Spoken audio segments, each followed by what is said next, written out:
academic and non-academic, students, panelists, all other participants, a warm welcome to this panel discussion on what do we mean by decolonization of knowledge and its implication for higher education.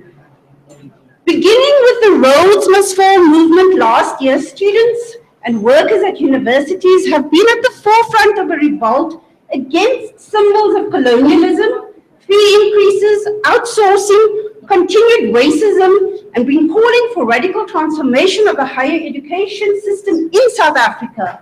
This call is captured in the phrase decolonization. Students in South Africa are therefore questioning the incomplete processes of transformation, particularly in the academy. This questioning emerges in a context of, among other, race-based inequality, stagnant economic growth, high unemployment, large dropout rates at university, continued feelings of alienation on our campuses, underrepresentation of senior Black academics, and a largely untransformed post-apartheid curriculum at our universities. Calls for decolonization, as we all know, are not new. They have surfaced across this continent and in many other spaces that have experienced colonial oppression. Calls for the decolonization of the mind and of knowledge and of our institutions have been with us since the birth of anti-colonial liberation movements. The questioning of the linear paths to development and of entrenched core peripheral power relations with respect to the producers and consumers of knowledge. The Pan-Africanist movement, negritude, Black consciousness, African Renaissance, debates around African philosophy, indigenous knowledge systems, indeed, what is African studies, the setting up of research institutions across this continent, Codesria, the African Leadership Center, SAPES, as well as the now long list of authors such as Ngugi, Frans Fanon, Césaire, Plaatje, Biko, Diop, Sifji, Amin, Nabudere, Magubani, Mamdani, Hautanji, Mudimba, Pat McFadden as well, I'd include there, and Odoro Hoppers, among many others, have for decades, I think, drawn our attention to the dominance of Western epistemology, methodology, and scholarship, the silencing of African scholars, and the rendering of Africa as a place to learn about and not from, to quote Raewyn Connell, and a laboratory to often test programs, conceptualizations, and theories produced elsewhere. We as Africans have not been alone in these calls for the decolonization of knowledge.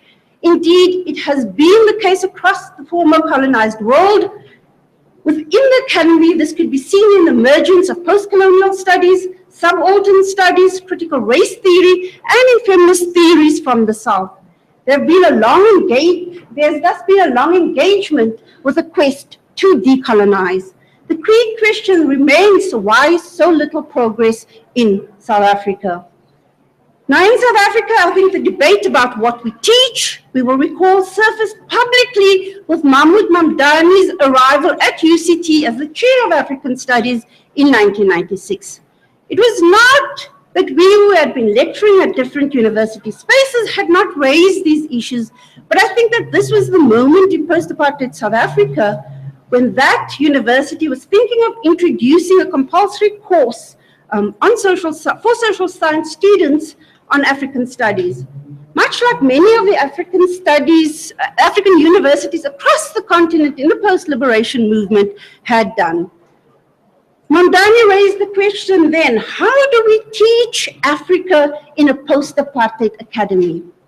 Sadly then, he was removed from the course when there was a dispute about its content. UCT then was not ready for him, or to read or to teach Africa differently then. But 2 decades later, we sit with relatively similar questions. What does decolonization of knowledge mean in our current context? If part of the project of colonization was to transform non-European societies into European constructs, in how far have we succeeded in undoing this legacy across the continent? What is our role in this regard in the South African Academy? I'm sure that Professor Maldonado Torres will expound on the concepts of coloniality, modernity, and racialized superiority and how they are intertwined. I want to quote from a text of yours, The Coloniality of Being, where you say that the decolonial turn is about making visible the invisible and about analyzing the mechanisms that produce such invisibility or distorted visibility in the light of a large stock of ideas that must necessarily include the critical reflections of the invisible people themselves. Indeed, one must recognize their intellectual production as thinking, not as culture or ideology, end quote. For Mbembe, decolonization is about claiming very unapologetically our space at our universities. It is about including other epistemic traditions. For Ngugi, it was about recentering Africa. For Fanon, decolonization, and I quote, is the veritable creation of new men, about regaining humanity and dignity. We have seen both at this university and at others in South Africa that we cannot assume that we all have a common understanding of what we mean by decolonization of knowledge. Too easily it is becoming merely associated with adding a few cherry-picked authors that does not disrupt the core of what we teach, how we think, whose knowledge we include, and the kinds of research partnerships we seek, etc. I've been to a few seminars now in which the question always emerges: what do we mean by decolonization of knowledge? At UJ, we are trying to open up the space. This is a process of opening up the space to debate these issues constructively. For many, uncomfortable questions are being raised, but they need to be asked, and we need to raise them in ways that move us forward so that we can confront our past, our complicitness, and change our future. That is the only way we begin the journey of decolonizing knowledge at this institution. So this panel discussion is the first in a series of 5 that the ad hoc Senate Task Team on Decolonization of Knowledge is going to have. The ad hoc Senate Committee was formed in November last year. There are 4 task teams, one dealing with diversity and institutional culture, one dealing with protest and academic freedom, and one on student and staff access, and this one that we are convening on decolonization of knowledge. We recognize as the task team that we as academic staff, support staff, and students need to thoroughly debate these issues and to chart a way forward that the majority feels speaks to their major concerns. We are hoping that these panel discussions provide an initial engagement between stakeholders on campus to reflect on key issues in relation to decolonization of knowledge. We're seeing this as the beginning of a conversation. There will be 5 broad themes. This is the first one on what we mean. The second one poses the question, is knowledge universal? It will deal with issues around indigenous knowledge systems, African philosophy, recentering Africa, the tension between natural science and social science. The third on how do we actually go about transforming our curriculum, what is the best practice in this regard. The fourth on the relationship between social justice issues and decolonization, and the fifth on the specificity of the legacy of apartheid education. Panel discussions represent only one forum of engagement, and we are hoping that these forums will multiply across campus as well. I think we firmly believe that students should be at the center of these engagements. We get here primarily because of the student protests, so they have to be at the center of this engagement, but it is also academics that have to go and review their academic programs. So we have to do this together. Now, obviously, decolonization is not just about knowledge. We are dealing with this one aspect now, but it is much broader than this. I'm going to hand over to our panelists who will elaborate on what they believe decolonization of knowledge means. We will start with Professor Desiree Lewis. She's in the Women and Gender Studies Department at the University of the Western Cape, but she's also taught at WITS, at UKZN, at Cape Town. She's well published in the area of literary and popular culture, feminist knowledge and politics, representation, post-colonial writing. She's been active in developing feminist networks throughout Africa. Desiree is well versed in the arguments around epistemology and methodology because these have been the issues we debated as students. as young lecturers, and it has been central to the work of feminist scholarship in Africa that she has been a part of. Next, we will have Tsepo Malloy, who is a PhD candidate at UJ. He's also a founding member of the Black Thought and a member of the Student Representative Council. He's analyzing the decolonial turn in international relations through an analysis of the writing of Eskia Mpagele. He's a leading voice at UJ, I think, on the issues of decolonization of knowledge.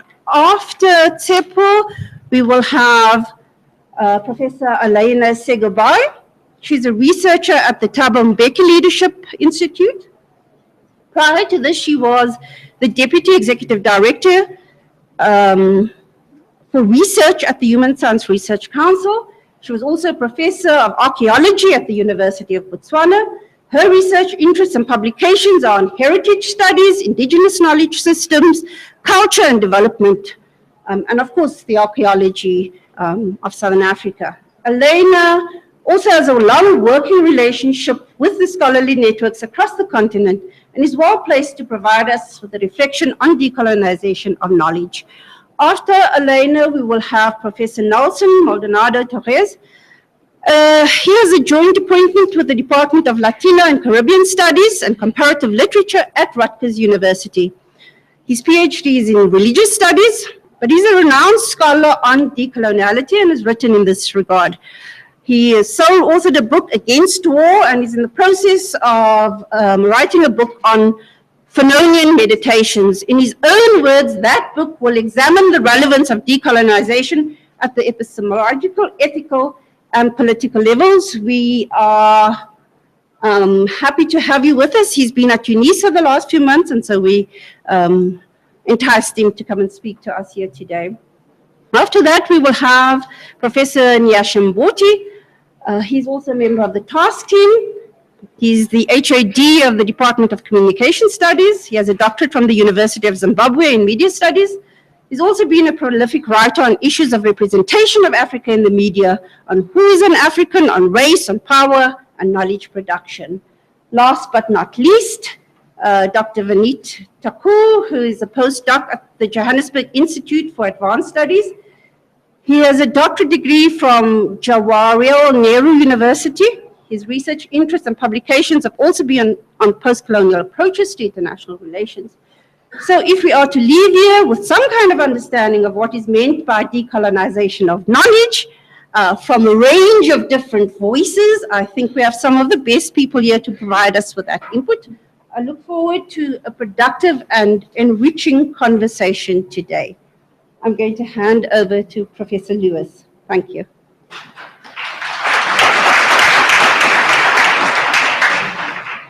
Thank you, Cheryl. Afternoon, everybody. It's very good to be here. I'm very glad that Cheryl stressed that this event is in the spirit of a conversation, because I think to have talking heads on a panel telling people about how decolonization is obviously automatically a problem, which I'll talk about. So in the spirit of this conversation, I want to position myself as somebody who has been trying to think about decolonization from a particular perspective. So in the context of the students' protests, the politics of decolonization is being approached from many different disciplinary and political angles. And what I want to do is raise how some of the current debates and demands, expressed both by students and by academics, have been and can be approached from a feminist perspective. In many ways, decolonizing knowledge in universities is by no means new to many feminist academics and women's and gender studies students, especially those who have always taken intersections of race, gender, sexuality, and class into account. Obviously, the massive drive to rethink the forms and effects of academic institutions in present-day South Africa is new and particularly challenging. At the same time, I believe that these movements can lose out if they ignore past legacies of decolonization. So how can post-colonial feminist perspectives contribute to and intersect with some of the burning issues that call, some of the burning issues in the recent calls for decolonizing knowledge? The first concerns how we define hegemonic knowledges. One simplistic way of defining decolonization is to think about replacing existing canons with knowledge produced by Africans. Sorry, I have a cold, so my voice is a bit scratchy. From this perspective, everything that comes from the global north, or that has been written by white authors, needs to be replaced by traditions from the global south, especially African and by Black and African author texts. And this, the argument goes, automatically leads to the centering of Afrocentric traditions, African capitalism. So the assumption here is that experience determines perspective, and that Afrocentric knowledge is automatically produced by African writers. In different ways, influential critics of colonialist knowledge-making, such as Ibn Said, Mahmoud Mamdani, and Frantz Fanon, have argued that this cannot be the objective of decolonization. First, replacement often involves duplicating the elitism, exclusivism, and authoritarianism associated with existing canons, with the elitism and authoritarianism of new, formerly marginalized canons. In other words, one form of oppressive canonization is replaced with another. Secondly, claiming to replace knowledge from the North with knowledge from Africa in complete ways ignores the inevitable extent to which knowledges are hybridized. The fact that it is simply not possible to talk about purely African traditions, as opposed to what I would call African-centered traditions. So any mechanical reading, any mechanical process of decolonizing knowledge only by weeding out the wrong text or sources and inserting the right ones is doomed to fail. If this weeding out isn't adequate, am I suggesting that we resort to some vague liberal strategy of encouraging a melting pot of knowledges? For example, and I think Cheryl alluded to this, include into many existing curricula some radical names such as Fanon, Stuart Hall, Cornel West, to balance things out. Definitely not. This would assume that each text simply speaks for itself, and that the existing canon doesn't come with institutionalized authority that automatically marginalize other traditions. What happens with this liberal solution is that the existing canon remains definitive, and others are situated as subversive, somewhat quirky interventions on the side. What is far more productive, and this is the process that many feminists pursue, is to design courses and focus on theoretical traditions and texts in ways that enable students to think critically about how certain knowledges work and acquire value in particular contexts. In other words, to think critically about epistemology. This means that rather than simply giving students the right answers by fixating on the right, i.e. politically correct, as certain people would deem them texts, students and teachers are challenged to think critically about where certain knowledges come from, what their political and philosophical implications are, why they have the power they have, and what it means to challenge them. Students then are also empowered to think through relationships between knowledge and power, and to think about how power works in many different levels, including how knowledge works to entrench discourses and relations of gender, race, and class. Practically, this is no easy task, but it is a path that can be pursued, and certain feminist teachers continue to work at this. Not only feminist teachers, of course, but as I say, I speak from what I am familiar with. For example, I've struggled for years to design a feminist theory course for postgraduate students studying in South Africa. I've realized that to design a course that doesn't encourage students to engage with certain canonical feminists in the North, like Judith Butler, Simone de Beauvoir, simply disempowers them. So I constantly rethink and revise this course and selected readings with a view to two main things. One is exposing students to progressive work that grapples with our context, an African context and specifically a South African context. For example, works by Kumla Gola, Elaine Selo, Patrick Fanon, Cheryl Hendricks, and many others. In other words, African-centered work. That is African-centered not by virtue of the identities of the author. And that's what I want to stress. The second is encouraging students to develop perspectives and tools to think through globalized philosophical, epistemological, and theoretical traditions. How some have been innovated and why, and also how I want to challenge them. To me, and I speak for many feminists here, the strategy means encouraging students to play an active role in critically exploring knowledge. And this, to me, is central to decolonization.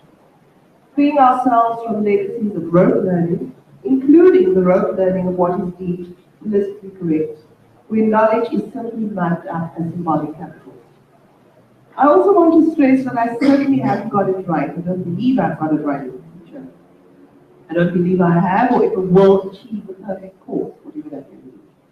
So I see myself not as a decolonizing expert by any means, but more as a practitioner of decolonization.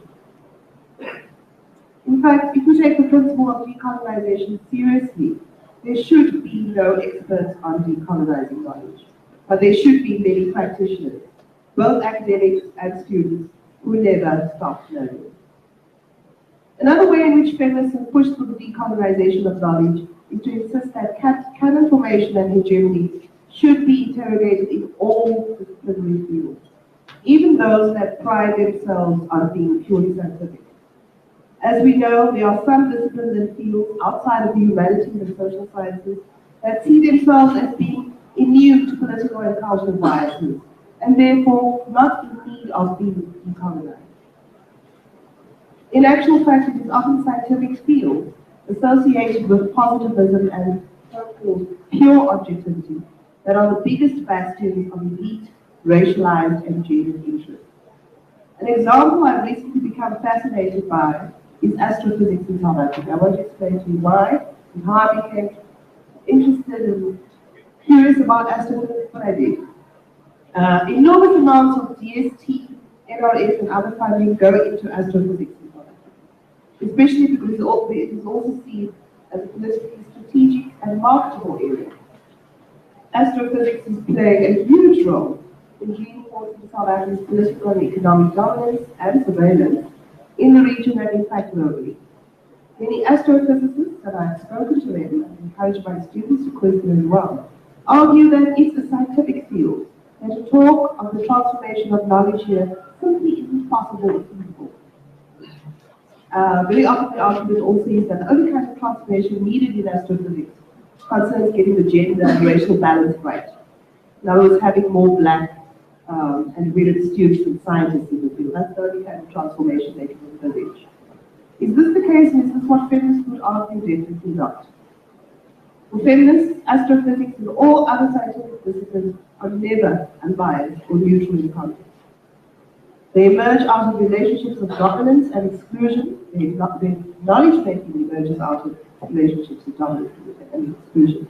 And the assumptions about, for example, the purpose of knowledge, relationships between human beings and the environment, knowledge as dominance of the universe rather than exploration, speak volumes about racialized, gender, and class dominance. Astrophysics, like many other scientific fields, persuasively naturalizes certain perspectives as universal and unbiased. In fact, the astrophysicist Tebene Dube, I'm not sure if you all know the film that he made called Cosmic Africa. It's a brilliant documentary that really exposes the racism that underpins mainstream astrophysics and draws attention to a very, very vibrant Afrocentric tradition of astrophysics, which of course is absent from South African curricula altogether.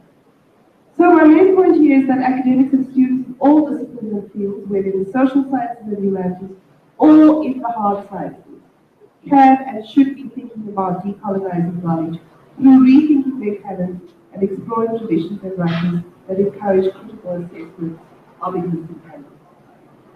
It is simply not on to turn to decolonizing experts or those outside one's own discipline and expect them to offer solutions, a kind of toolkit for decolonization, where the challenge has to be very field-specific and very self-reflective.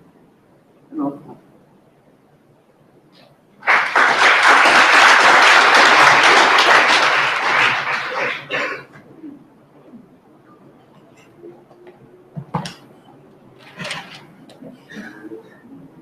I'm sorry, Prof. I'm not sure if you want to do the Q&A first or we continue. Okay. Am I audible? No? It's off.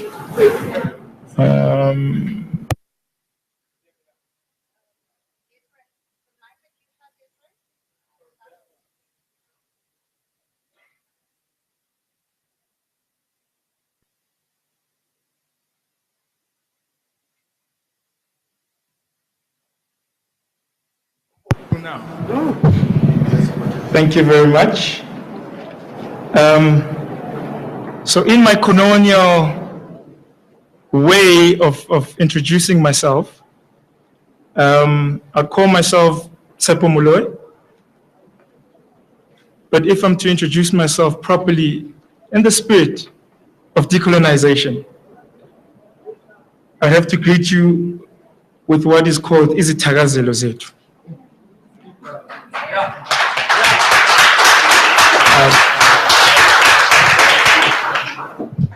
I think I've already used the wrong language. I should have said dikakaretso tsa magoloko. So ke legolo ke le go tswa. Ke hlaba go ka le mao ke se go moreneng ka sebunong. Go di thogo tse thata tse phomotseng. Hana ke ile ka re mang o sala go re mmae ke sebuno. Ke se gwagwa sa o gina. Se jang sirora. Sirorela metlhapa ya batho. Ka se sikoti se tshaba go gina. E gapa e bitswa mokodi. Ke le golokwe mora lepuma ya tswalang ke Stefan Nt. Mora Samuel Kutere sinatla hala dinatla tsa magoloko. Ke nna tshepo ya tlisang tshepo mo tseng ya magoloko le setšhabeng sa naga ka dikakaretso. Tselala gomo tse le manemane a tsona. Ke re ntate moholo Tselala.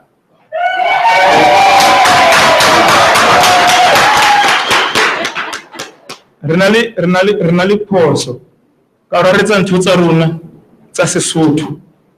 Ra lebala gore re tsamaye mmogo a kere re tsamaye re baholo.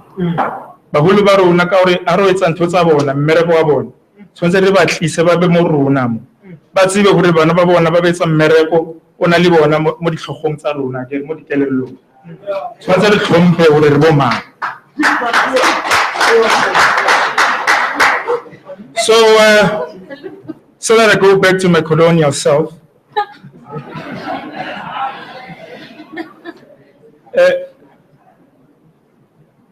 Ladies and gentlemen, I'm doing a study now on Iskiam Pashela, Mukhaga wa Makubela, who basically is dismissed and located within African literature and is only recommended from the English department. And I'm saying we have issues that we need to actually begin to interrogate the practices we're doing in our colonial institutions, which are thoroughly moving from Eurocentric premises. Now, Professor Hendricks, I think, did a very good introduction to this conversation, giving a brief background. But I think I need to speak from a position of students and how we come to this moment, because we will be doing ourselves injustice if we think we've just arrived at this conversation. Firstly, we need to acknowledge the role of fees must fall. We know now that the throwing of the feces at the Rose statue at UCT last year, early, sparked repercussions and events that then would see us confront in our Eurocentric spaces in our institutions conversations that have always been put at the back or they've been spoken about in corridors and they haven't really made it to mainstream. Fees Must Fall has pushed us to not only put this on the agenda of Senate, Council, and the media and the nation at large, but it has also made us confront the practices that are violent to the majority of the children who are made to be indoctrinated consistently in every lecture hall they go to. We always hear the law students tell us, what is this Roman Dutch law? Speak, brother. Political science students, how is it that you're always, why would we begin from Jan van Riebeck when we're going to speak about our politics? Do we begin engagement from these calendars that are written from his story, meaning their stories in the global north? So I think bringing context here is such that towards the end of last year here at UJ,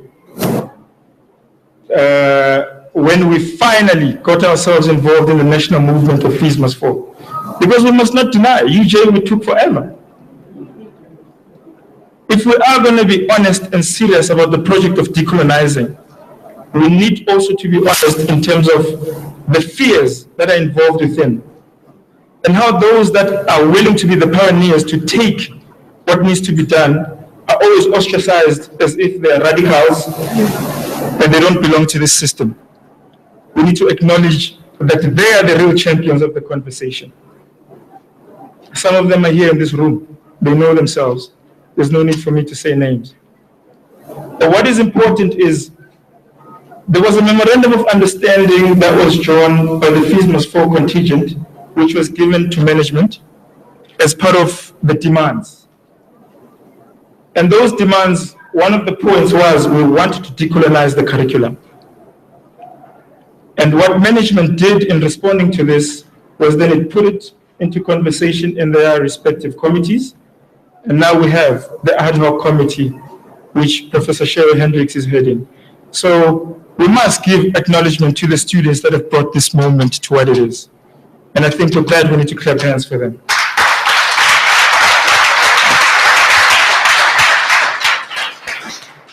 Now, I'm honored to have on the panel Professor Therese, and I'm looking forward to his contribution here. So, coming back to the theme, decolonization, and what we mean by decolonizing knowledge. We already have authorities which are leading in terms of the theory, in terms of the literature, and Professor Therese is one of them, along with Professor Ramon Bosfigo. And I think on the local front, we have Professor Sabelo Ndlovu from UNISA, fondly known as Kajeni.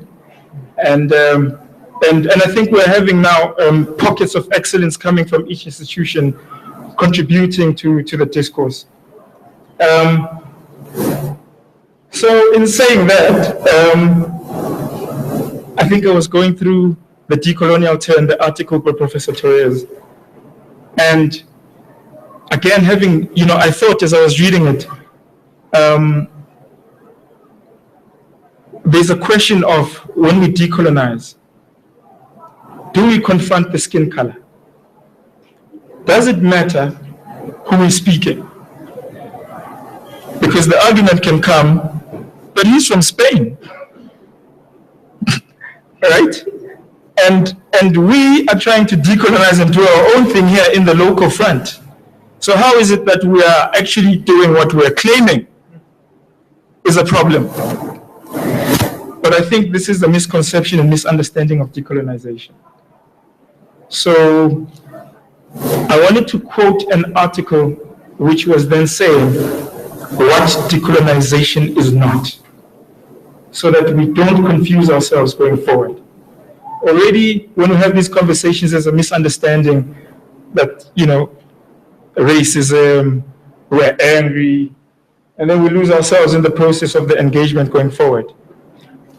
So I took an article by Eve Tuck and Wayne Young, who basically, in their article titled What Decolonization is Not, and I quote them, they set out to remind our readers what they believe is unsettling about decolonization. They lucidly emphasize that decolonization is not a metaphor. And this is what they mean by this. They argue that the easy adaptation of decolonization discourse by educational advocacy and scholarship, evidenced by the increasing number of calls to decolonize our schools, employ decolonizing methods, decolonized student thinking. They're saying these cores and these categories, which are growing in volume, they're all basically find themselves growing what is called a metamorphorical reference of what decolonization is. Then they proceed and they argue. It is important that the goals of the above are understood. We acknowledge that within them they talk to social justice, critical methodologies and approaches, they decenter settler perspectives. And so if we understand this, we also need to know that within them, they come with dangers as well. And these dangers, they cloud and they get hijacked by objectives that may be incommensurable with decolonization. Because settler colonialism is built upon an entangled triad structure of settler native slave narratives. The decolonial desires of white, non-white, immigrant, post-colonial, and oppressed people, they get drowned in the voices of liberalism in the name of decolonizing. Now, the problem with all the above is if we are not careful and we actually take note of the entanglement of the resettlement, reoccupation, and re-inhabilitation that actually furthers settler colonialism, we are nothing else but renewing colonization. And we find ourselves in a spot where we are actually contributing to coloniality. So you may argue that we are now in a post-colonial presence. That's the greatest nonsense. For the very notion of post in post-apartheid remains a serious ahistorical moment within Black bodies and in scholarship. So for these, when I return to the thinking and the arguments of these two authors, they say that metamorphorization of decolonization makes possible a set of evasions or settler moves to innocence. So, so this is where, if we're going to put racism aside and not problematize it, we will allow what happened in the last seminar in Madibeng, where a white male American professor coming to teach us about African humanity and Ubuntu. And when the concerns came from the audience, it became a conversation of, also because he's from America and he's white male American, he's not qualifying to speak on this topic. But you see, it had to be the students to remind him and correct him, to say, we didn't say that. What we're saying is, you must understand you are speaking from a position of Eurocentricity. You are not speaking from a position of Afrocentricity. And when the students say this, how then do they graduate to be labeled racist? Because they're actually engaging the very notion of what you wanted to put before them. That how do you continue to call yourself an authority of their own self-realities, ontological references? We can never have lectures telling us and lecturing us about our own Black pain, when they themselves need to sit down and listen to how we experience that pain.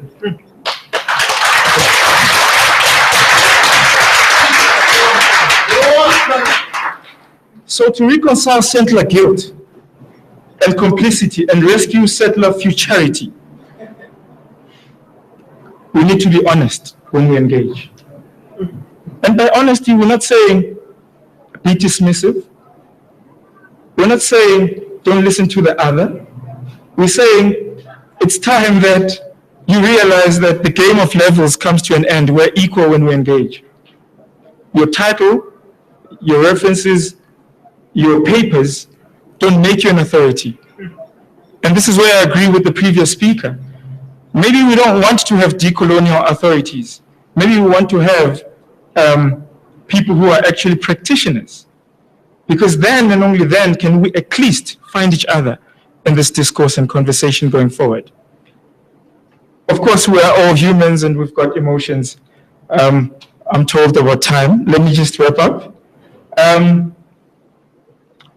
So that I'm not misunderstood, we are saying there's nothing wrong per se with the current discourses that is given. However, please let us begin to see ourselves in these degrees which we are being taught.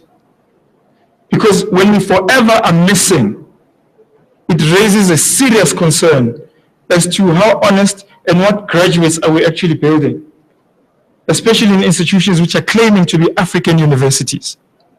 Because then the question becomes, what is so African about your university? So on that note, I wish to stop there, and I think, of course, this was the first conversation. The idea is to renew the dialogue going forward. I thank you. Namaste.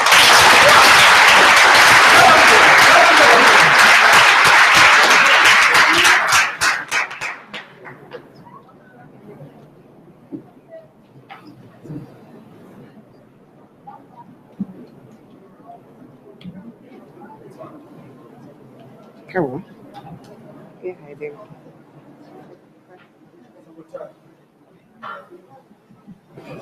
Jamila, I hope it's audible at the back. Can you hear? Okay, great. First, let me thank Cheryl and colleagues for putting this together and for inviting me to be part of this very esteemed panel.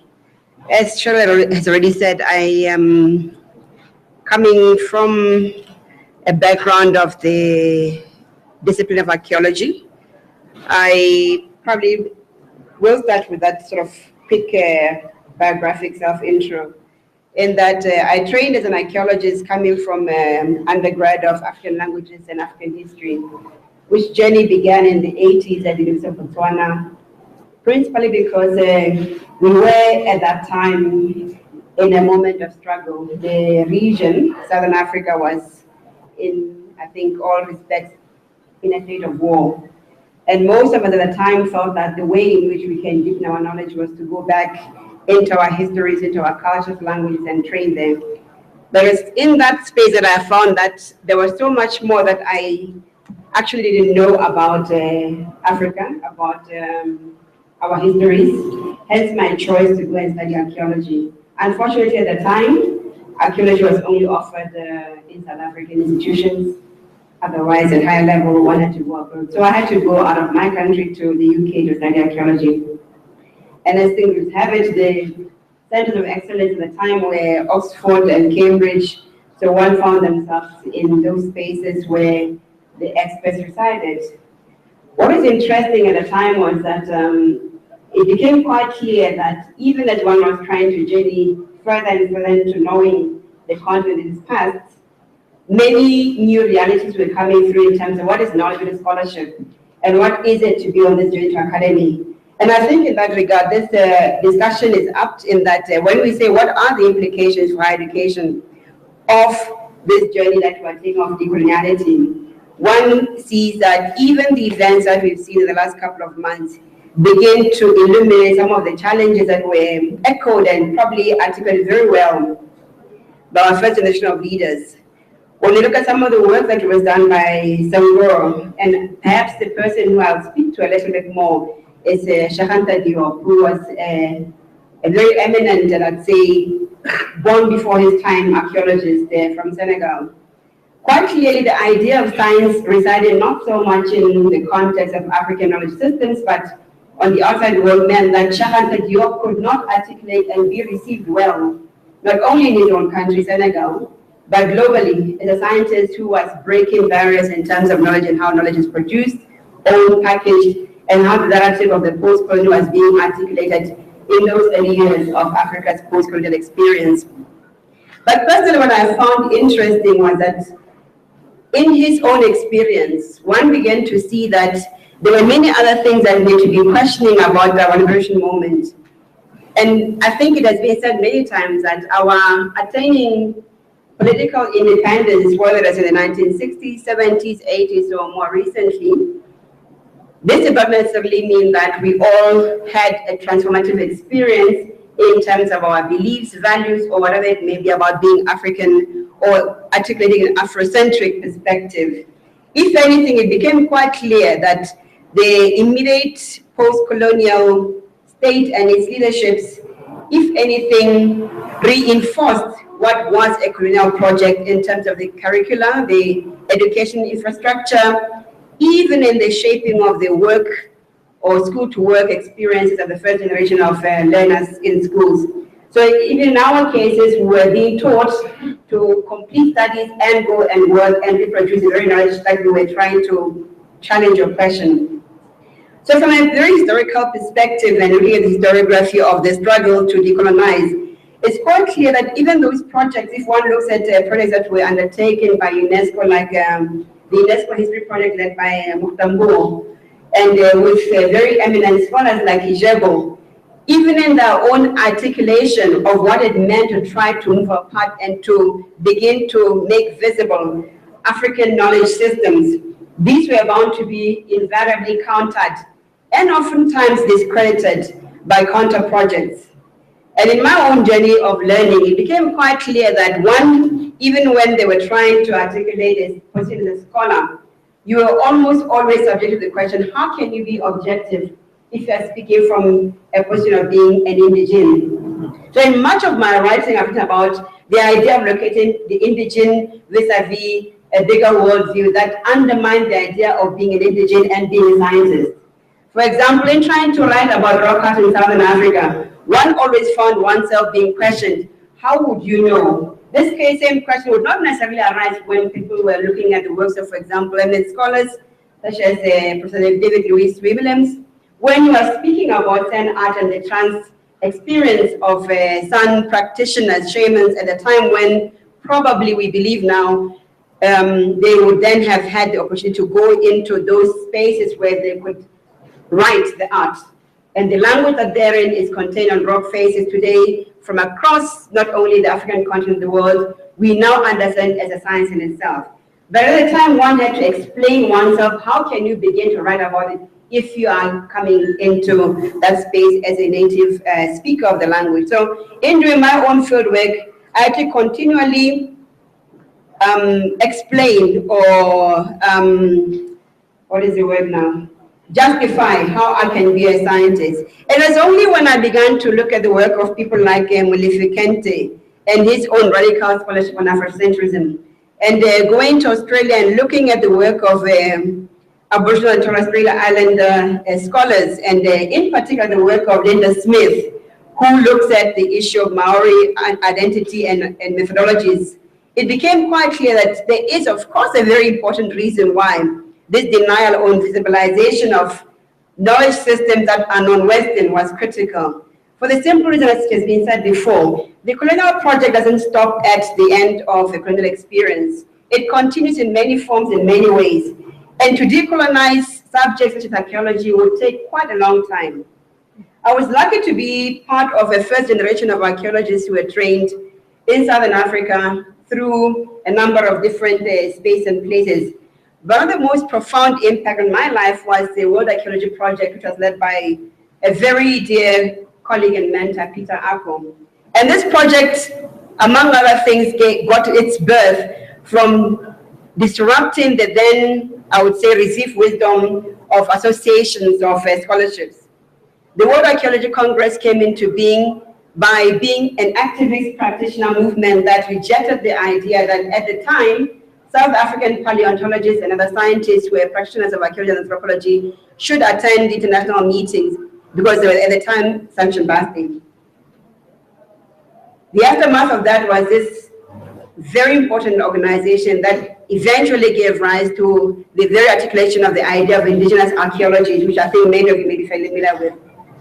What it did teach me at the time was that even as one comes to this moment where we are today, Judith Tepwa has said, of trying to say in what voice, in what language are you speaking, this project will not only necessarily speak about the curricula, the academic project of growing oneself as an academic, but also the continued interrogation of in what language, in what thought systems is one articulating oneself.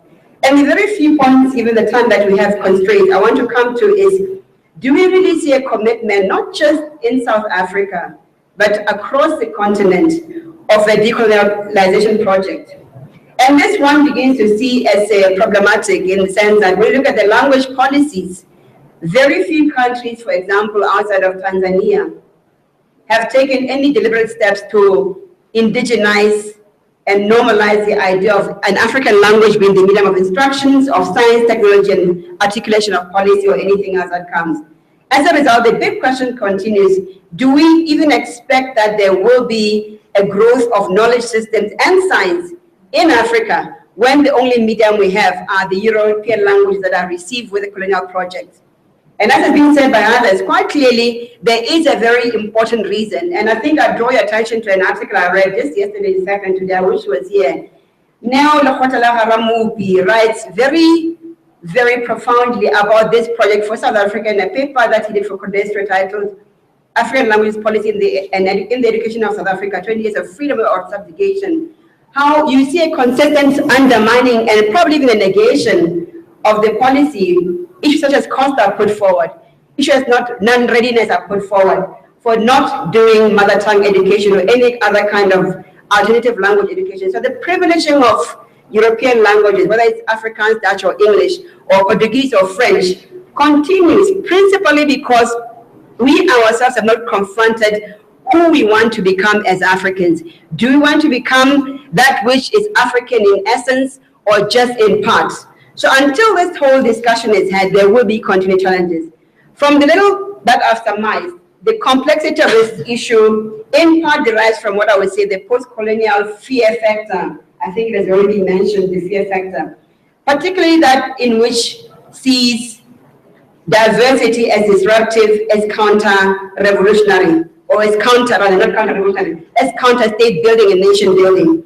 So countries like Botswana and many other countries across the region have gone on to create a homogeneous states through one language policy or whatever it may be. And in that regard, continue to undermine the very science evidence-based indication that when you do not pursue mother tongue education, children's chances of learning are incapacitated, are reduced, and therefore we cannot have an equal level playing field. Likewise, when one looks at R&D policy across the region, quite clearly we have talked about, for example, South Africa, it has been mentioned earlier by Desiree, there's huge interest and excitement about investing in R&D and STI. What then doesn't get mentioned is that even the very basis and principles or idea of STI or STEM sciences and R&D are in fact also continuing to privilege a very Western perspective.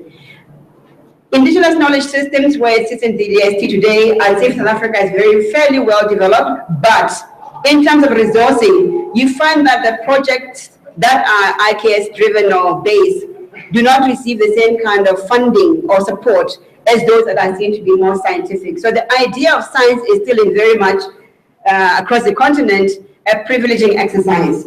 But the question is, can we really say we are radically introspecting and seeing indigenous knowledge systems, epistemologies, as being liberated when we continue to allocate resources unequally and unfairly in respect of our own language? When I was doing my fieldwork, which was looking at complex societies at 1000 AD, it became quite clear that even my knowledge about taxonomic studies or whatever were completely inadequate when I was doing fieldwork because I did not know the names of, for example, vegetations as a Setswana. So I had to almost always make recourse to the Latin names and then go to English. And if I was lucky, I'd find a way. So as a result, I had to take my fieldwork in 2 years as opposed to the 6 months that a normal PhD fieldwork would be. Because I realized that unless and until I know the names of whether it's a wilderness or animals or people or whatever it may be and spaces in the landscape, I would not be able to be as knowledgeable as I'd hoped to be. Now, in conclusion, I want to say it is a huge challenge upon not only us as academics and practitioners today to say what is the exercise we're undertaking, how do we transform knowledge and knowledge systems, how do we reclaim that which has been lost. As Polifi has highlighted many a times in his writing, unless and until we accept that there is a deliberate, and oftentimes we accept it, dismembering of the African continent, for so long as we accept that Egypt is not Africa, we will not be able to actually even turn around this project of knowledge reclamation, because in many regards, most of us who do not get the opportunity to study African history and go deeper in history will always assume that these knowledge systems that are Western were always Western, when in fact they were originally and probably almost always African. When President Mbeki speaks about the Timbuktu Project in the Renaissance and highlights what the Timbuktu Project is about, it is painful to see that today we will see that as maybe a whimsical pursuit of an intellectual president, when in fact the project he was pursuing was very much about recentering, relocating what is African to the African continent. I'd like to end by highlighting something that has been a little bit of a puzzle. As a student of archaeology, one of the things we have to do is study human origins. And I think many of you last year would have seen the very big celebrations about commonality. It has been interesting to see how that celebration of common one humanity has transcended from being a serious critical interrogation of what is it to be African to I think it has been said earlier, a universalizing that we are all Africans, so there are no problems, what are we all complaining about? And I think when those kinds of conversations come into, or I would almost say universalize some of the issues that need to be critically reflected upon, the issue even of is homonality and African, or what is homonality in terms of being the remains of something, would be almost always lost to the discussion. And I think it is critical that most of us are almost always acutely aware of some of the danger that these sweeping statements can have on the issue of studying identity, self, and of course, critically, the idea of land and ownership and preparedness. And one of the experiences that I had in terms of just a self, I would say, reflective exercise is in the 1999, the occasion Spanish Olympics, or the Olympics in Barcelona, my country, I think it was. There was a doctor who was a Caribbean by origin who began a crusade to fight for the return of the remains of a human being called El Negro, who at the time, like many others, would have been taken in the 19th century from Southern Africa to Europe and was displayed. And it was in that process of being part of the reclamation of the remains of El Negro that it became quite clear that, as the example said, sometimes we tend to speak literally apart in terms of what is it we're trying to achieve. By the time El Negro was returned, only the bones were returned, not the skin, not the apparel, and many other things. The same, I believe, would have happened with Sarah Batman. The question then of this dismembered body that was reinterred on African soil and became a rallying point for Africa, did it actually conscientize about what it means to be recentered as an African? I don't think so. I think in the main, when we think about this in intellectual politics, we forget that there are still physically spaces that have been alienated from ourselves, whether living or past. And again, thanks to Sako for actually saying, when we recenter, it's the ancestors who have gone, the ones who have to come, not yet born, as I said, and of course ourselves. So the project is not just about the current moment. It's about the past that is deeply lost, that needs to be returned. Therefore, in my view, the current conversation is not about the university project. There are other spaces, museums, archives, other spaces that today need to be reclaimed, revisited, reinterrogated, if we are to return wholesomely the idea of being African. And it's not just about pride, it is more about regaining consciously the knowledge systems that should have informed even the whole global worldview of knowledge development. But for so long as there's a belief that Africa had nothing to offer, as Trevor Roper would have said in '63, we will continue to question whether we have the capacity to even shape our own futures, which I think is a more critical place to depart from as we're having this conversation about the student movement, Rose Must Fall, and where it is we are going. Thank you very much.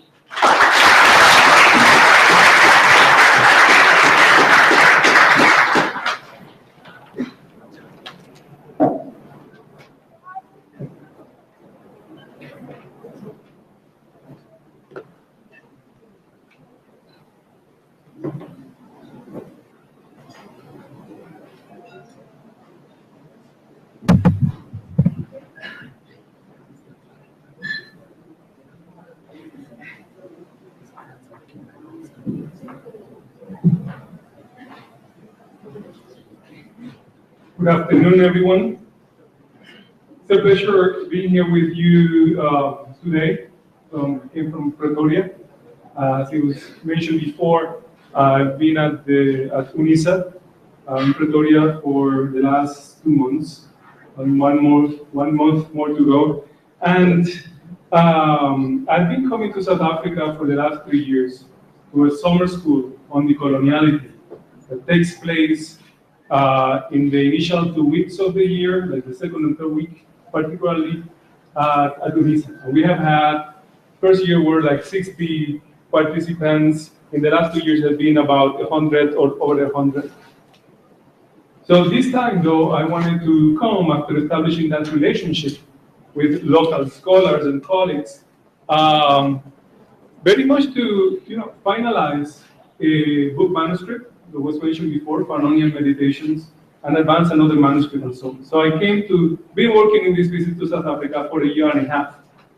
And so here I am in South Africa to focus on my work, rest, have conversation with my colleagues, but then in between, the bomb exploded in terms of the challenge to higher education, and then it continued crescendo.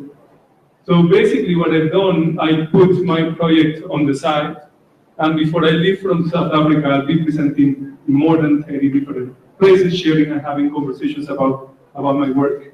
Now, about decoloniality in general. Now, the next week will be particularly special because I will be going to Cape Town. I'll be meeting with students of Rosemont School, and next week happens to be the anniversary, the 1-year anniversary. And so I am already putting together in writing some of the reflections that I am been presenting and so on. And in a way, I want to probably contribute to a volume that they are putting together to be released later this year or next year. So the tentative, I drafted a number of points and I put a tentative title, Coloniality Must Fall, Meditations on Decolonization in the Anniversary of Rhodes Must Fall. So this is like the start of what will be developed. The other sets of talks that I will give at the end of March at Wits University, the main title is Whiteness Must Fall.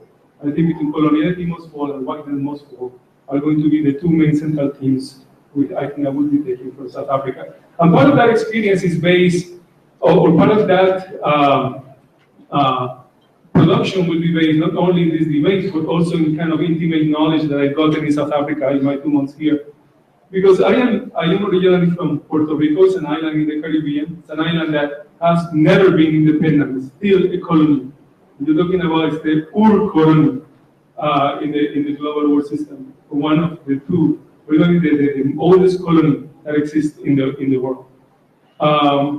And I'm also Afro-Puerto Rican. And in the US, I will never be looked as white, either because I'm just Puerto Rican, and Puerto Ricans have a connected history with African Americans in New York City, in the US, and then also because among Puerto Ricans in the academies, I am actually not one of the lightest. There are many Puerto Ricans in the academy, much lighter skin and so on, that in principle could try to pass as white, but it's clear I cannot do that in the United States.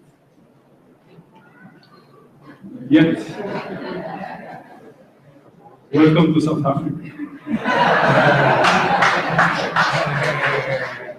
Because in the United States, the project of whiteness had a lot to do with maintaining white purity of the settler colonial subjects in the US. And as the US expanded from the 13 colonies to the actual nation state, those whites constituted the majority in the US government. So they found ways of between genocide of Native Americans, exclusions, tribal reservations, exclusion of African Americans, lynchings, and so on. They tried to keep the space of whiteness pure.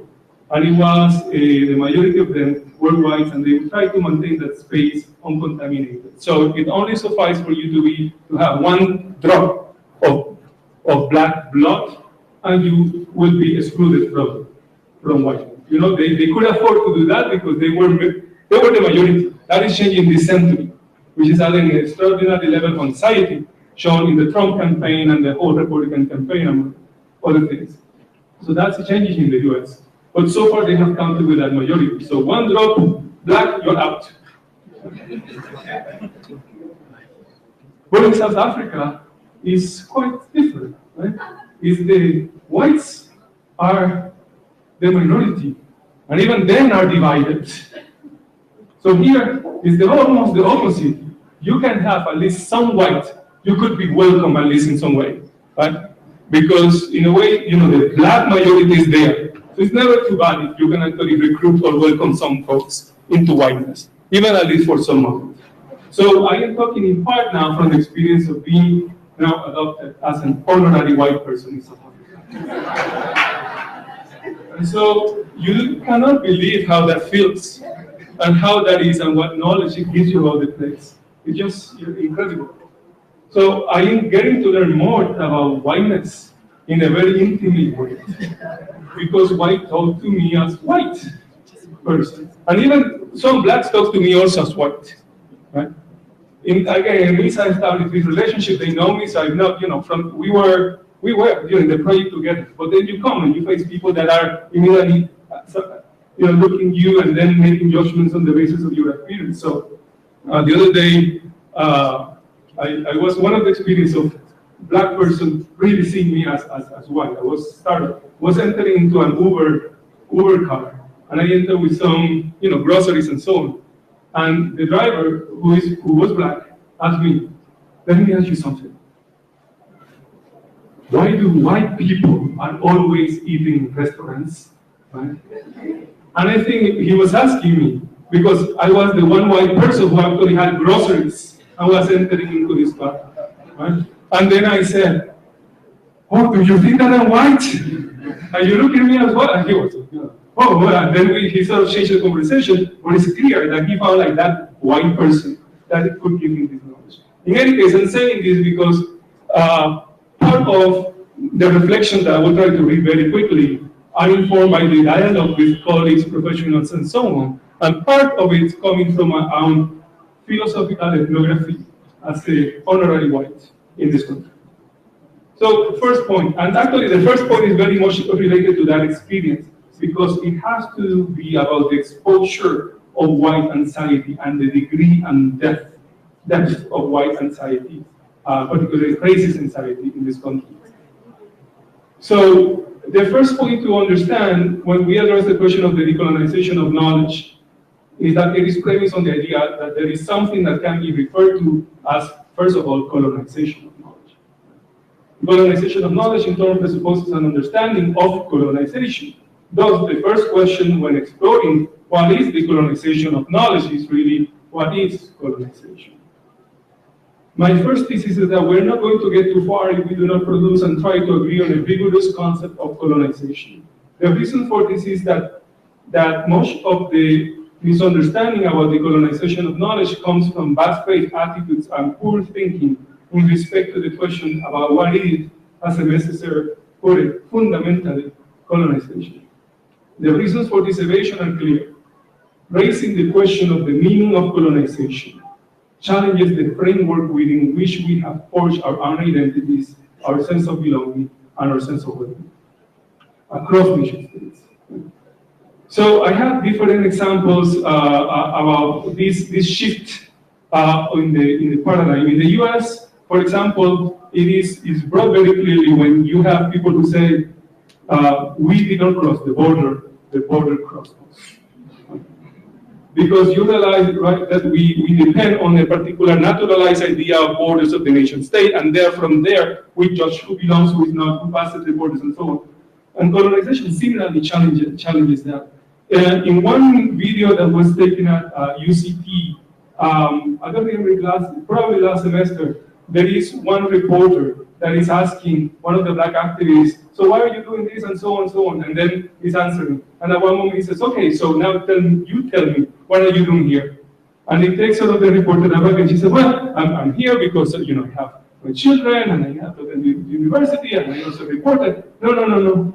You're here because your ancestors conquered this land. And then it was a complete shock inside. No? But it has to do a little bit with the shift. I'm not talking about, these are just expressions to initiate, to provoke the shift, but you can imagine the needed anxiety that they create. Another one is when you say even a mild one creates lots of anxiety, Black Lives Matter. immediately have to be corrected. Well, no, really, all lives matter.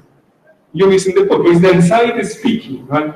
Other people want to say Black Lives Matter, and no matter what you say, they will hear, they will listen, only Black Lives Matter, and they will react from this point. But it is anxiety building and reconstructing the argument and the point. The point is that the topic of colonization generates anxiety because it puts in question the sense of legitimate belonging. It is like, in order to live in tranquility, we need to adopt the idea of a well-ordered state with well-identified borders, a glorious history, and a sense of more or less fair distribution of goods and resources. The theme of colonization challenges all of that, which is why questions about colonization generate anxiety, and as a result, massive forms of bad faith and evasion. The question of colonization is simple, yet, as Cesar pointed out, dangerous, particularly because of the reactions and the mechanisms that will stand to dismiss the question. Second point, colonization involves dispossession, and dispossession is brutal. Decolonization is similarly violent, but in a different respect. We need to dare to really know and put our sense of who we are and how our identities are constructed in question. That is what decolonization involves. And of course, instead of playing with the Kantian concept of enlightenment as daring to know, and it's in the way suggesting that decolonization is even more profound imperative of daring to really know, in the sense that enlightenment still was premised on ideas of superiority of European culture and so on. So as much as they were declaring themselves mature from the standards raised by Roosevelt other movement, they were actually quite problematic and childish. So when the students raise the question of colonialism, they are raising an issue that is part and parcel of the university. Dare to really know who you are, who we are, our history, our reality. But more than that, dare to really know beyond comfort and your sense of certainty. Dare to really know is a call for a fundamental shift in attitude, from an attitude fixated in the modern image of the world and its goals based on linear concepts of time, progress, and development, to another attitude based on justice, reparation, and the creation of a society where everyone can openly give and receive. Third point, and I'm sorry I cannot read the titles, each point has a title and so on, but I know that time will be short. So, colonialism is typically defined as nation, as the imposition of one nation over another nation or empire over a certain territory, so that when the domination is over and one gains independence or freedom, colonialism ends. But when we talk about colonialism today, we talk about something else. The kind of colonialism that we have seen in the last 500 years produced some significant innovations over the traditional concept of colonialism. So when you think about colonialism, don't go back necessarily immediately to the Romans or imagine the first human formations being colonial, because there have been some specific modalities of modern European colonization. And when students are talking, let's decolonize, they are also targeting that specific packet. Modern colonialism was premised on the notion of discovery, from which we obtain a new concept of newness or innovation vis-a-vis relation. I'm talking, of course, with the colonialism that took place in the 16th century, the 15th, 16th century, and so on, the Americas, that generated a new world, where the notion of discovery by a group of people was central, and that was not the similar in other forms of colonialism. This concept of newness became an intrinsic part of the revolution of the European Renaissance and served as a way to counter the authority of revelation and past tradition. This is an innovation, and this innovation will lead to the reification of ideas of progress, advancement, and development that almost become an end in themselves instead of a means to a higher end. So that's why in this world that we live in, progress, development, and so on, so central for the goals that we have, collective goals. But this is not the only problem or the only innovation of modern colonialism. The modern idea of newness is greatly informed by discovery. When you discover the new, you're the agent of discovery. But Europeans could only assume that they were discovering lands and territories by modifying their sense of the very ontological status of the beings that occupied that land. That is, there were people there, yet they were saying that they discovered it. That is, they could only discover because they developed a sense that the inhabitants were not human beings like they were.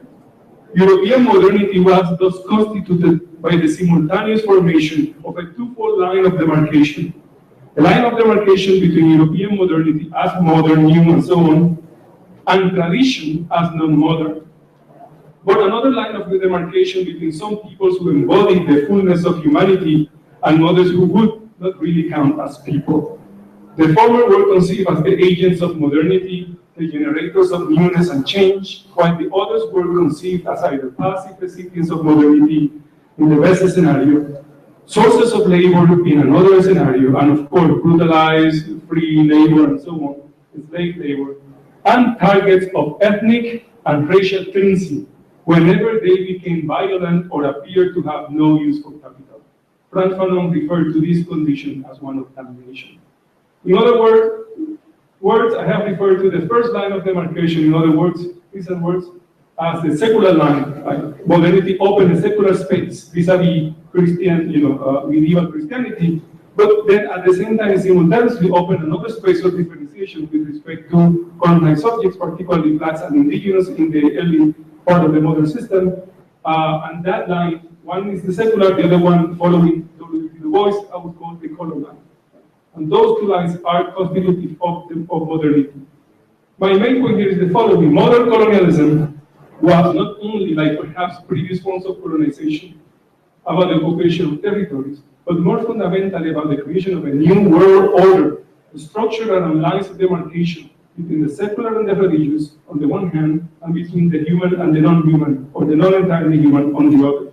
That is man, the concept of man, that is the subject, the ground of the humanities and the human sciences, emerged through that double process of differentiation, distinguishing itself from the divine, from the dignitas, and from the condemned subjects in the colonial territories, particularly the indigenous and the black. So there is no, that modernity is both a secularizing process and a colonizing process that maintains those two divides very clear, right? And then it invites and actually cultivates even indigenous or black, even the colonized themselves are invited to adopt the same angle so that they also become secularizing forces and also anti-black and anti-indigenous forces. So when we talk about modern colonialism, then we're talking not only about a political practice of imperialism, but about the creation of an order that can continue existing even after the end of formal colonial relations and the existence of political empires. To the order created by these lines, we could call coloniality. And that is an important distinction, I think, part of the innovation of the concept of coloniality vis-a-vis only colonialism. European modernity led to the disenchantment with tradition and to an enchantment with newness, progress, and development. These categories presuppose and continue presupposing a colonial division of the world and a colonial division within nation states, whether in the developed parts or in the so-called zones of in the process of development. What we call the modern West saw itself emerging in the space that was opened by the separation between the primarily secular and the religious, and between the human and the non-human. As a result, the secularity of the modern West is deeply entangled with its coloniality. Liberalism is the political system that aims to maintain this order, the order of secularity in face of the fact of pluralism, and the order of coloniality in face of the fact of inequality, of colonial inequality. The liberal arts and sciences are the epistemological site of this liberalism, the liberal arts and sciences. They do the work of knowledge in that operation, also doing the work of keeping the lines of secularity and coloniality. While I see the student movement in South Africa, today doing is radically challenging this order of coloniality. They want coloniality to fall so that we can then order knowledge differently, including the relation between the secular and the religious. And this starts with the critique of modernity itself, its temporal concept of units, and its spatial conception of emptiness, spatial conception of emptiness. In short, coloniality must fall. I only have a minute and a half, so let me just point two more things. What we have seen, at least since the 1960s, in the US, and remember, in the US, education was desegregated in 1954 in the Boer versus Brown of Education. The Brown versus the Board of Education. in 1954.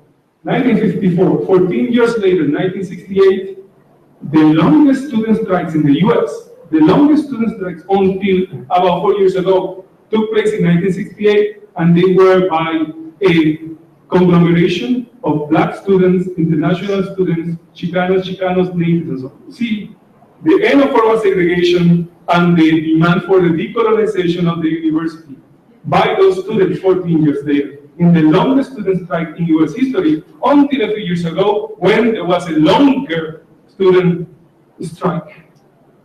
Do you know where? In Puerto Rico, in the colony of the US. So you see, the colonial sites have become, in terms of the student resistance, the point of the people's, the long-standing resistance in terms of the strike. So, 1994, those must fall was coming. You cannot desegregate a formal education space and not expect that those very students who will enter there will challenge it and demand its decolonization. Right? If anything, South Africa had the opportunity of, in a way, reading the signs of the times and start the decolonization process at the university right from the start. Now it has a second opportunity. But for this, a number of things I think must happen. The first one is decriminalize student activism.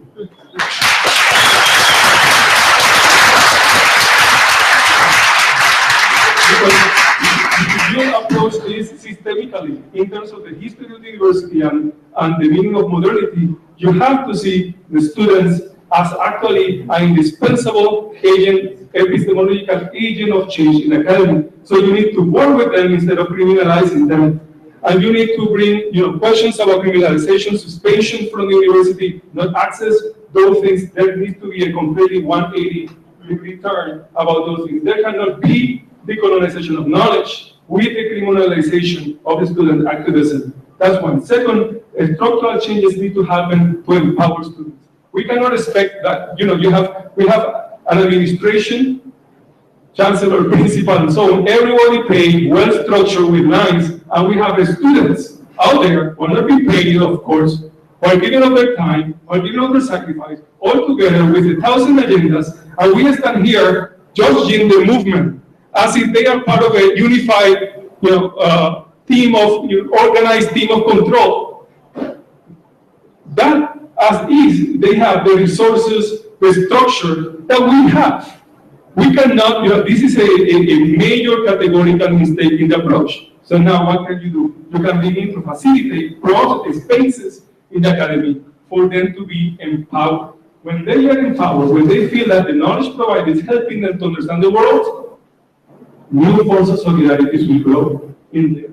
So right now, the liberal response is a criminalizing response, and it's a response that will not lead. No matter how testing or form is not going to lead to the decolonization of knowledge. Finally, there are samples. In the US, we have been doing this for a long time now, right? Because these challenges were put by the students for a long time now. And actually, right now, in San Francisco State University, where this longest strike took place, they are again going to revolt, because what's happening is with the investment in higher education, everyone is cutting. And of course, these places, education of Black studies, indigenous studies, is seen as dispensable and as elective. So of course, when it comes to cutting, they begin to cut right there. So the students right now are in revolt in San Francisco. Google, check it out, and so on, because some lines of solidarity can be formed. But what I'm saying is that there is much to learn about what they achieved, and what people in solidarity with them have achieved. So this is another possibility for international and intergenerational dialogue. The decolonization of knowledge involves what our colleagues here have said, and much more. Changes of the curriculum, the Euro-centralization of the curriculum, and of the entire arrangement of the arts and the sciences. Right? New courses, critical reviews existing courses, also required courses for the whitening and the Euro-centralization, and so on and so forth. We can go into specific. You have like 4 more panels or 5 more panels to go. I'm sure others will come with great ideas. I wanted to leave you with that framework. Thank you.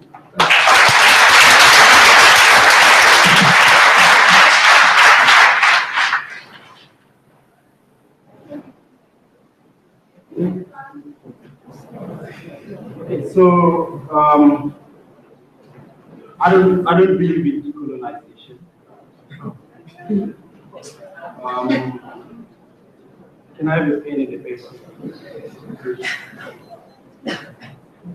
So I'm going to demonstrate why. I'll say, can you write your name there? Because when you talk about decolonizing, and when you talk about the colony, thank you. Just 1 minute, can you please write your name there?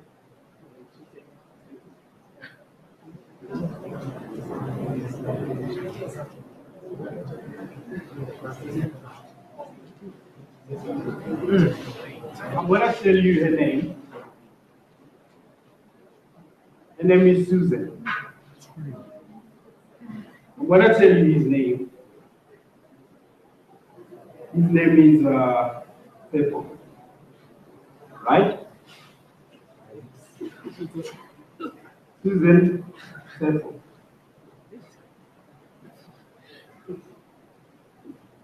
You believe me? You don't know. But you have to believe me because you do not know what they wrote here. I'm the one who is telling you what their names are. Right? That is colonialism. Colonialism is a fiction. It doesn't exist. Her name, her real name actually is Bongiwe. His real name is Kusini. Right? So colonialism, if you believe in decolonization, it means you also believe in colonization. Because you cannot decolonize something that doesn't exist. You have to legitimize it first. So the point I'm making is that if you go to this situation in Australia, for instance,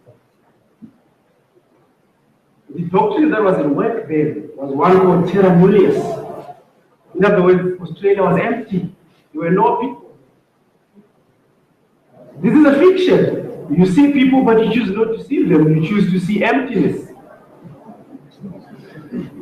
So you choose to see Susan, and you choose to see Peppo, or you choose not to see them at all. So this fiction extended until 1965. Australian Aborigines, the real owners of the land, were categorized as plants and animals until the 1960s. You can check it up, you can look it up. They were not supposed to be there.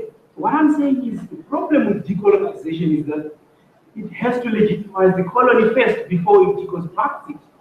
And I'm saying a fiction, the moment I tell you her real name, the fiction disappears.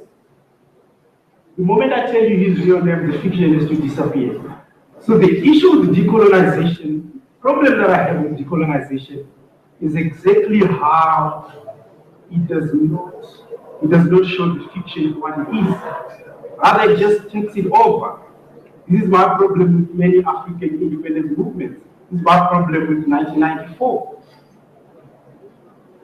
You do not show a lie to have been a lie. Can you forgive a lie? If I lie to you, forgive me.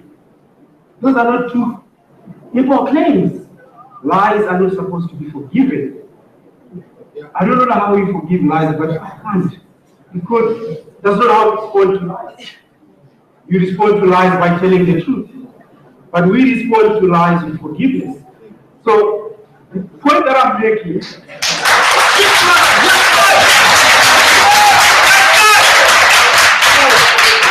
I don't have a lot of time. I just want to point out, so Professor Maldonado spoke about, for instance, Kant, talking about the Enlightenment as daring to know. Actually, the Enlightenment was daring not to know. In other words, if you look up on your phone what's called agnotology, is that knowledge as we know it, is actually production of ignorance, an active production of ignorance. So if you come to Mosiwa Kenya in Zimbabwe and you call it Victoria Falls, that is ignorance. It is not knowledge. It has a name. Find out what the name is. No, it doesn't have a name. It's called Victoria Falls. That's what David Lewis was saying. Now, how do you decolonize that? You decolonize it by telling the truth. So I can speak further about this, but I don't have time. All I want to say is colonialism, in my view, you don't necessarily have to agree with me. Not at all. Colonialism is a fiction. If you watch the movie The Matrix, it's a matrix, right? And in my view, you do not decolonize fiction. You do not, when you have to deworm a dog, there has to be a worm in the dog. But if the worm is a fiction, you're not deworming it. So decolonizing, you have to decolonize if there is a colony. I do not quite agree. That's just my view. Feel free to disagree with me. Thank you.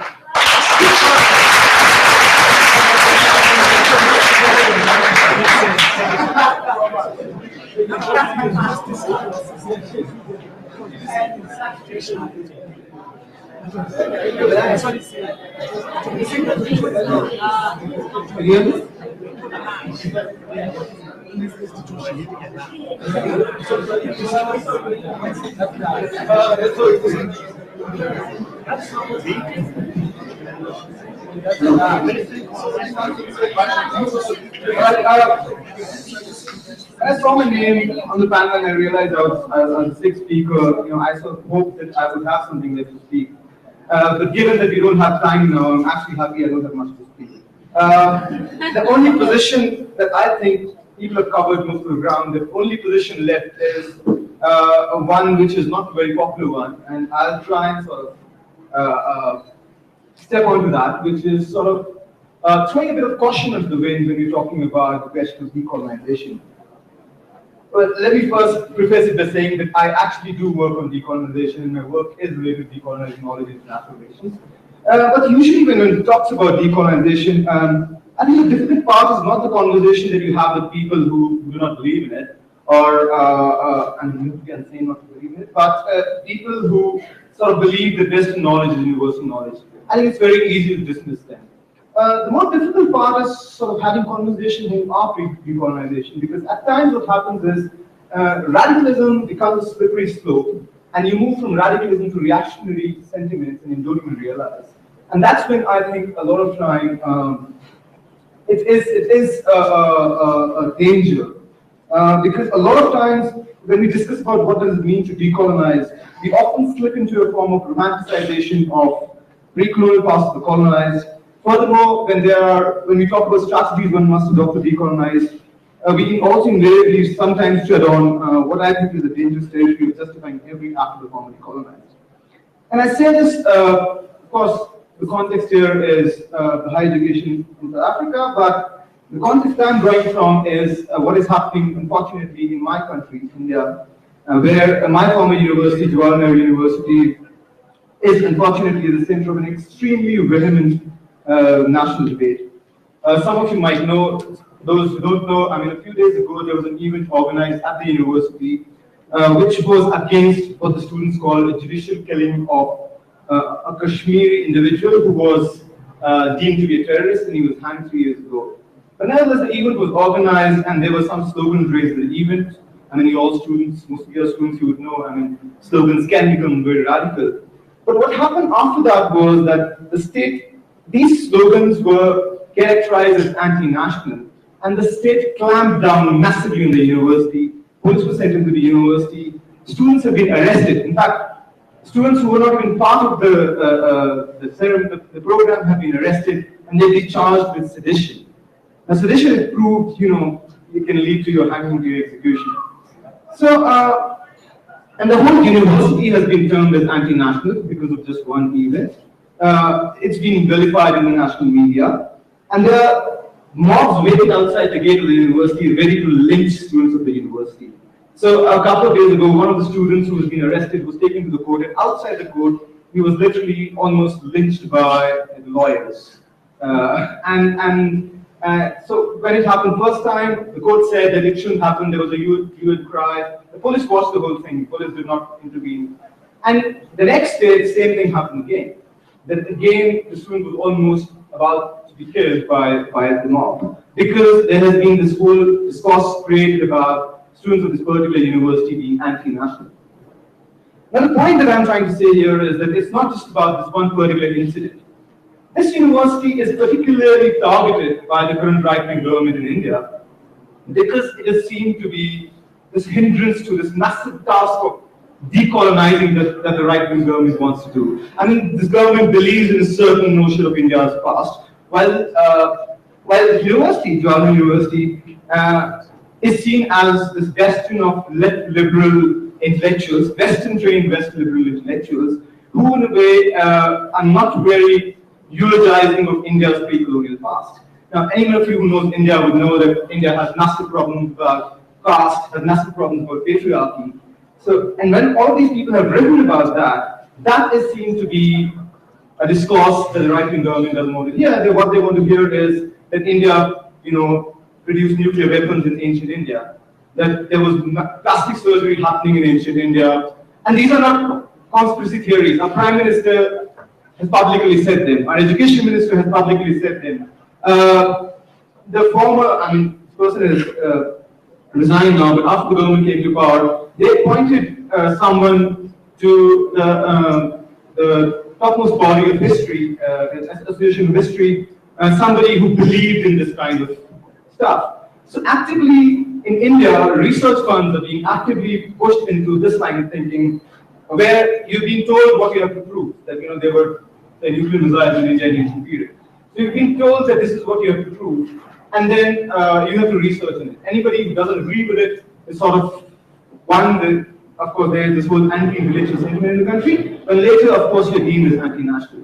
And this, I think, sort of points to a bit of caution that we need to take about the question of decolonization. We need to think more about what we mean about decolonization. Decolonization, to me, is a point of continuous critique, and that involves a point of continuous self-critique as well. So without trying to sound alarmist here about the projection of decolonization, I think it is as much our responsibility to articulate what decolonization means, so that such a plank is not used as a sledgehammer against any progressive thinking. Decolonization does not mean that every form of Western knowledge is even or useful, as generally said earlier, but it is a dialectical engagement of knowledge systems. And I want to reiterate it in the words of Frantz Fanon, who wrote in his conclusion of Black Skin, White Mask. He said, "I'm a man, and what I have to recapture is the whole past of the world. In no way should I dedicate myself to the revival of an unjustly unrecognized Negro civilization. I will not make myself the man of any past. I do not want to exalt the past at the expense of the present and my future." Hence, what is important to recognize is that the past is important, but romanticization is sort of a slippery slope. And as Paulo Freire said once, we need to be always conscious against the absence of doubts. And true decolonization means that we are speaking from a position of constant critique. Just want to add one quick small point, and this is a point that I want to make about the Feast Must Fall movement, and I think we need to applaud this movement. Because let's be frank, most of the people who are sitting here will not be in decolonization. We come from the middle class. And middle class, as Fanon again says, is a society that becomes rigidified in predetermined forms, forbidding evolution, all gains, all progress, and all discovery. True decolonization will happen when the poor come to the universities. And when less than 8% of South Africa gets into higher education institutions, the percentage for my country, India, is even more dismal, it's just 3%.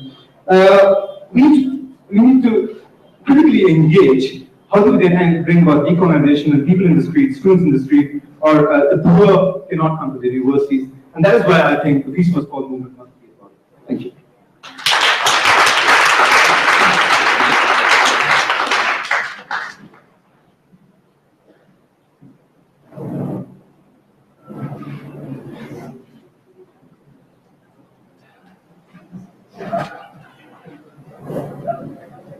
I think we have heard the practitioners, not the experts, the practitioners of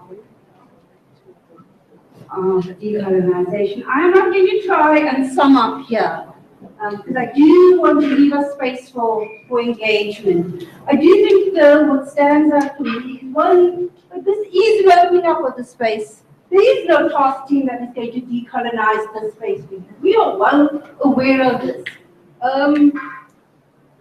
I do want to take home to several point here that it was students who brought us here. We have to acknowledge it. But it's also about how we go forward from here, what we do collectively after this. It is about empowering students, about creating those spaces in which students can be empowered. I take the point about coloniality must fall. The point that Elena raises, it's a project as much about the past, the present, and the future. And that we all need to be critical thinkers here. Nyasha, colonialism is a fiction. Social construct, as we say, but it is one with very real consequences, and that is why we are here. I also want to simply note, all disciplines need to decolonize. There are no toolkits, as Desiree reminded us, for this. We all need to sit and acknowledge what our anxieties are, what our fears are. Dare we know, dare to know, as Nelson reminds us. Decolonization for Benit is about self-critique, right? And that is what we hear as to be self-reflective.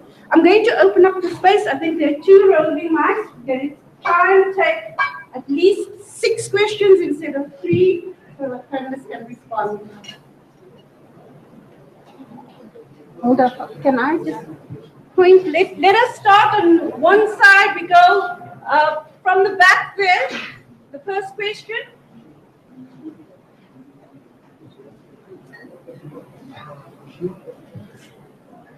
At the back, there's somebody who has a question.